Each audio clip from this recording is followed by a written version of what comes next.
She was called Lumumba's secret weapon, a woman who defied colonial oppression, fought for African independence, and demanded women's rights at a time when few dared. But history often remembers the men.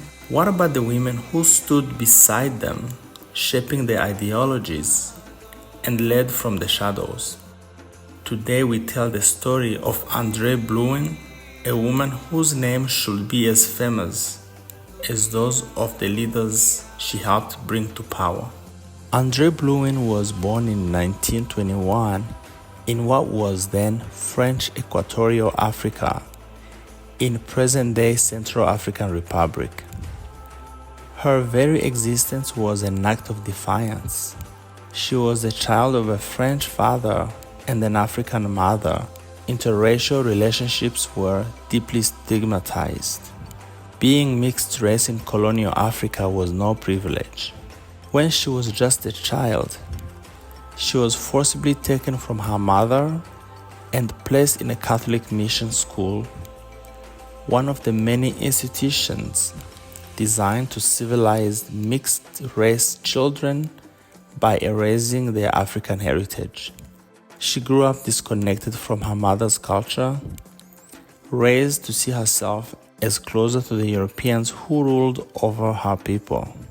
But Andree Blouin was no ordinary woman. She refused to be a passive observer of colonial oppression.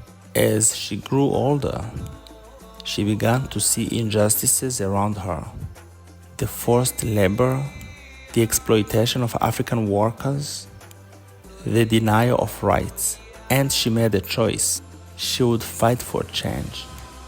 Blouin started working with women's organizations, advocating for African women to have a voice in politics. She understood that true independence was not just about freeing African nations from European rule. It was also about ensuring that women were not left behind in the new Africa. In the late 1950s, Africa was changing. Country after country was rising up against colonial rule. Blouin became a key figure in the fight for independence, working in Guinea under Sékou Touré and later moving to the Congo, where she joined the struggle alongside Patrice Lumumba. In 1960, when the Congo finally won its independence from Belgium, Blouin was there, not in the background, but at the very heart of the movement.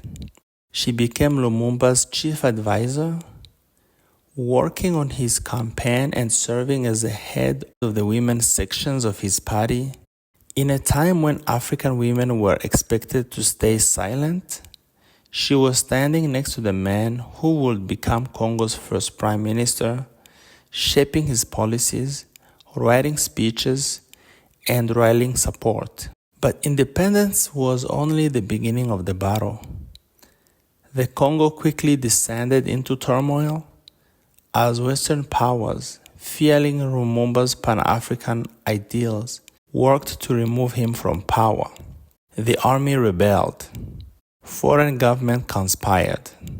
And soon, Lumumba was overthrown and executed. Blouin, like many of Lumumba's close allies, was marked for death. She was arrested and imprisoned, but she managed to escape, narrowly avoiding the fate that awaited Lumumba, who was brutally executed in 1961. The woman who had helped shape the independence movement now found herself a fugitive. Forced into exile, Blouin refused to be silenced.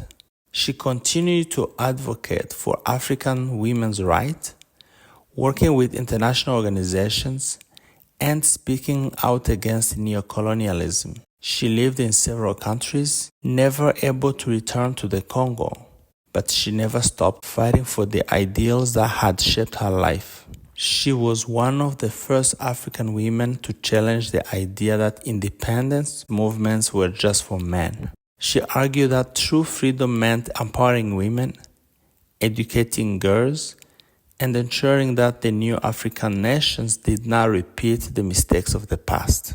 But despite everything she did, Andree Blouin's name is rarely mentioned in the history books. The men she stood beside, Lumumba, Touré, and others, became icons. She remained in the shadows. Today, African women are rising in politics, activism, and leadership. And in each of them, there is a piece of Andree Blouin's spirit, the spirit of a woman who refused to be silenced. Do you think Andree Blouin should be recognized as a major figure in Africa's independence struggles? Let's talk in the comments. Don't forget to like, share, and subscribe for more stories of Africa's history makers.